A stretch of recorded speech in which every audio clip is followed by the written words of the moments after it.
This film began by showing a university professor named Hopper who went on an expedition to a place.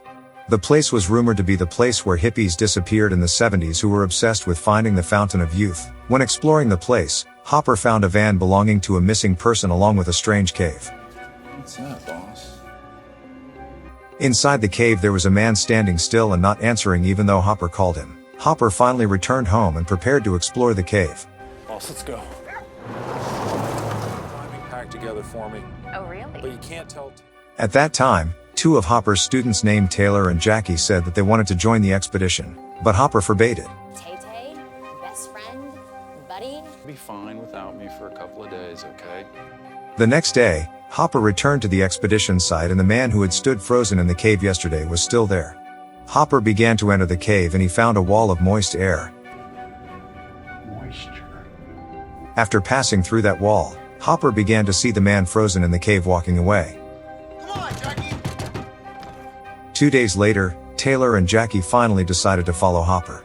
They went to Hopper's expedition with their other friends, including Kara, Vives, and Furby.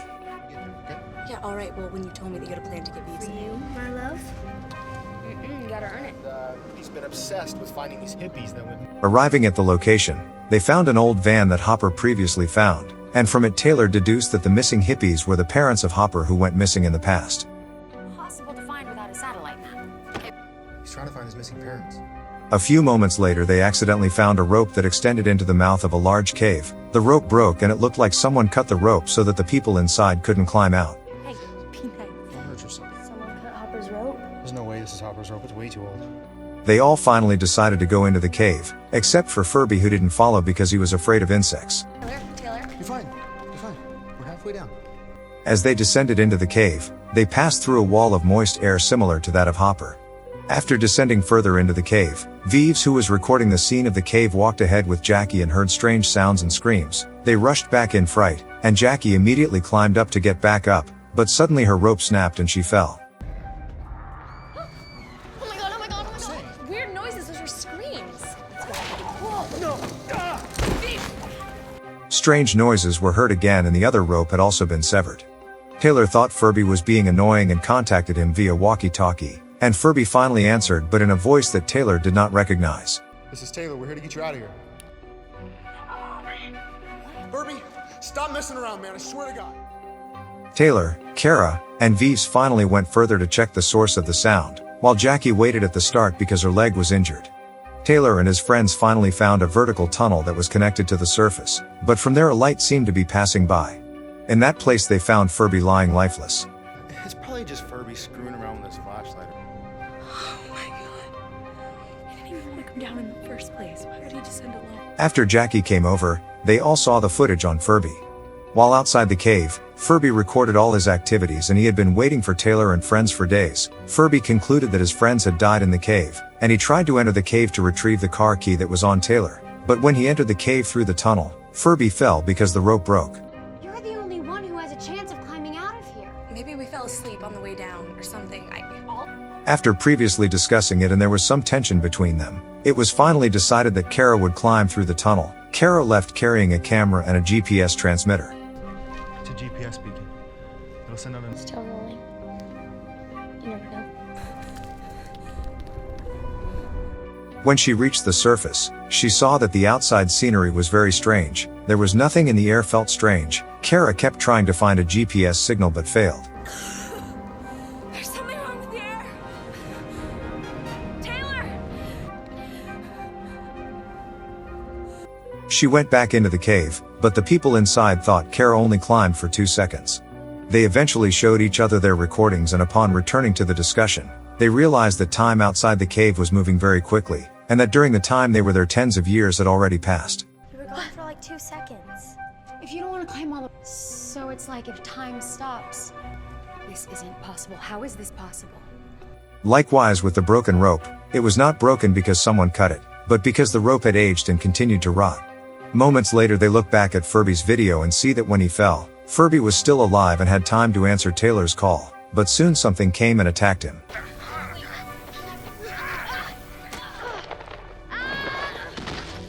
They finally decided to try again to climb to the surface and Kara was the first to climb up while carrying the rope, But suddenly something came from above. It was a man more than 2 meters tall and came down using a super sophisticated ladder. After the tall man came down, he was attacked by a human whose figure was like an ancient human, but the tall man was able to beat him with his sophisticated tools. Meanwhile, Taylor and his friends were scared and ran away. After going further into the cave, they found a room lit by fire. There was Hopper's mother and father who had recently died, but it turned out that there were also some ancient humans who preyed on other humans. She just died? Oh my god. This is... Taylor told the girls to leave, while he fought the ancient humans. But Taylor was finally defeated. Meanwhile, the girls who were hiding managed to outwit the ancient humans. Kara decided to go back and see Taylor, but Taylor was already lying down unconscious. At that time, a tall man came past them and took water from the spring that was there. When the tall man was about to leave, he seemed hesitant to leave Taylor and Kara. Finally, the tall man came back and pushed Taylor into the spring.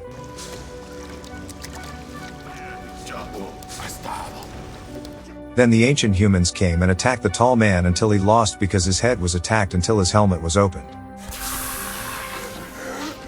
Meanwhile, Taylor regained consciousness and his wounds healed. They tried to help the tall man, but they couldn't understand the language and the tall man couldn't breathe in normal air.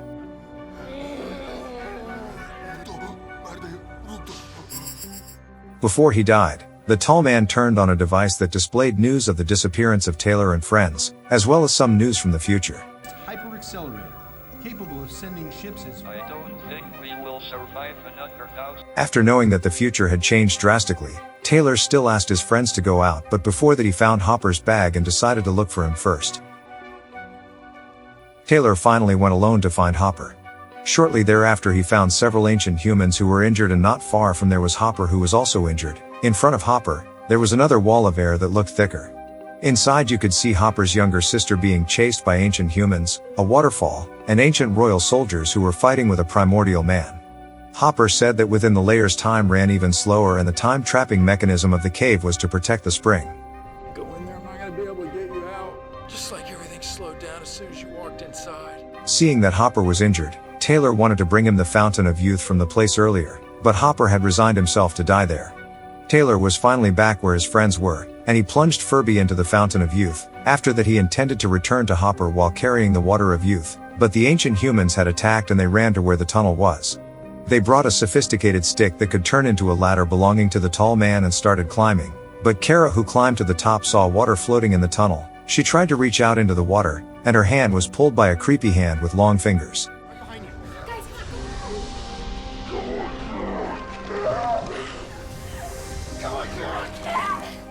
Meanwhile, the ancient human who was chasing them took the advanced stick, so the ladder disappeared. They all fell down except for Kara, who was carried by the creepy hand.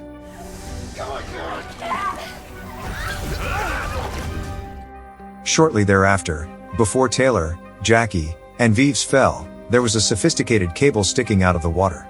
The cable held their bodies, and Kara also appeared in different clothes. Kara convinced them to enter the water, and there they had plenty of time to help the others.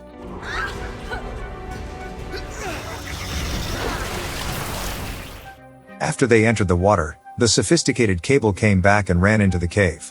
Sometime later, Furby woke up in a tub of water in the middle of the room. Shortly thereafter, Hopper also woke up beside him. It turned out that in that room there was another tub containing Hopper's mother and father.